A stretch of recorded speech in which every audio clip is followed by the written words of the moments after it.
respect the needs of the land. Some of the answers are being discovered just ahead. To help us maintain these carefully controlled ecosystems, and for your safety, please remain seated in your boat at all times.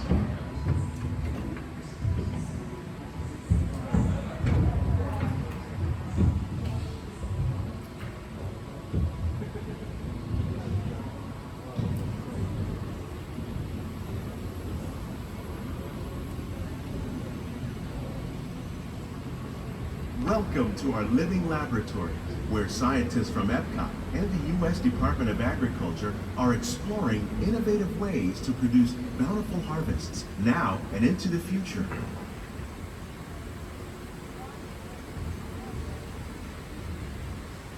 The tropics are home to the greatest diversity of plants on the planet.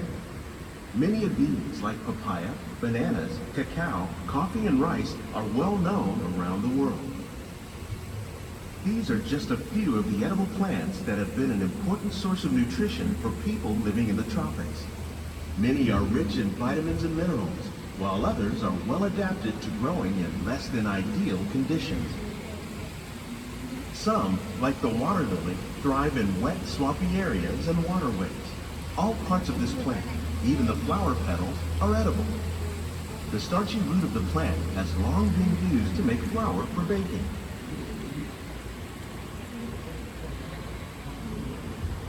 One day, many of these lesser-known tropical plants may be as important as the bananas growing on both sides of the boat. More than 28 million tons of bananas are eaten annually, making it the most popular fruit in the world.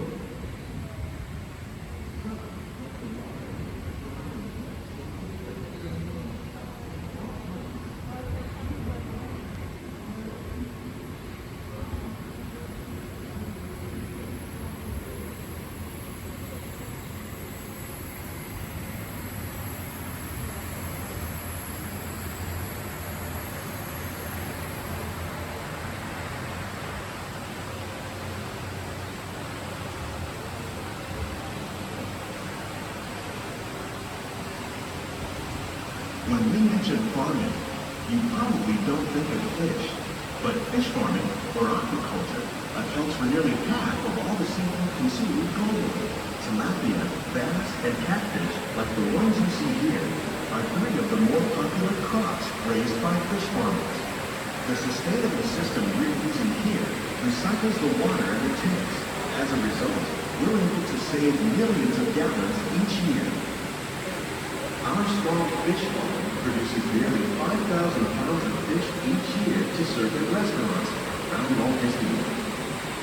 Innovations like this one can play an important role in our efforts to produce bountiful harvests and still protect natural resources.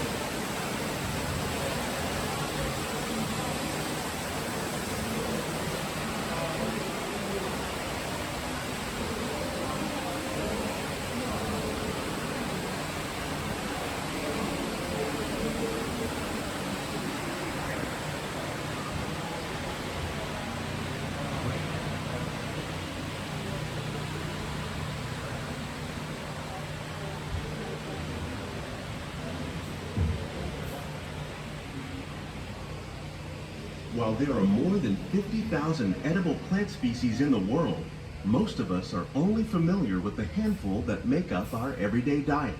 The common grains growing here, wheat, maize, sorghum, and millet, plus rice, account for nearly 2/3 of our global food consumption.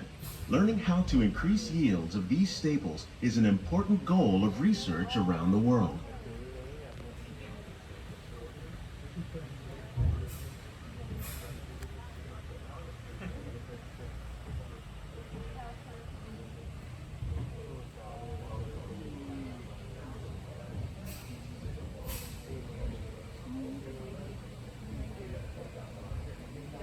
These plants are definitely on their way up.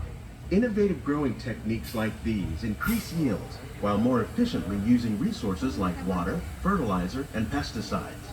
Another innovation at work here is our integrated pest management program. By populating our greenhouses with beneficial insects that prey on harmful pests, Like aphids and flies, we are significantly reducing our reliance on conventional pesticides. We're growing these crops using our nutrient film system. This technique precisely controls and recycles water and nutrients. With it, we can produce over 27,000 heads of lettuce a year in this one small area.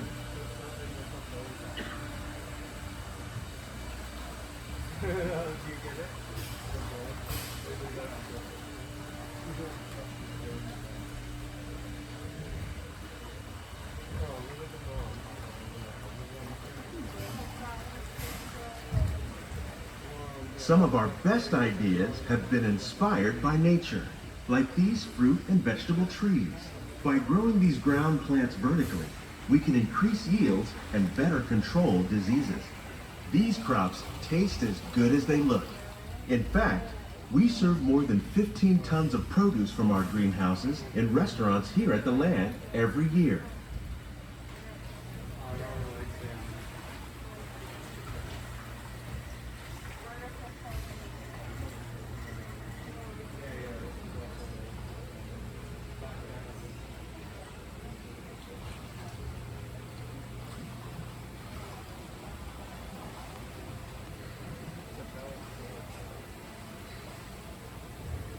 The future of agriculture may include innovative ideas like this vertical growing system. Plants grown in this way use a fraction of the space required by traditional growing methods. That saves water and increases production. The aquaponics system on your left combines hydroponics with aquaculture. The fish provide a natural source of fertilizer for the plants, and the plants help keep the water clean for the fish. It's another great way to produce more while using less. In our lab, Epcot scientists are working with the U.S. Department of Agriculture on a number of innovative projects. The goal of these efforts is to produce higher yielding and better quality plants.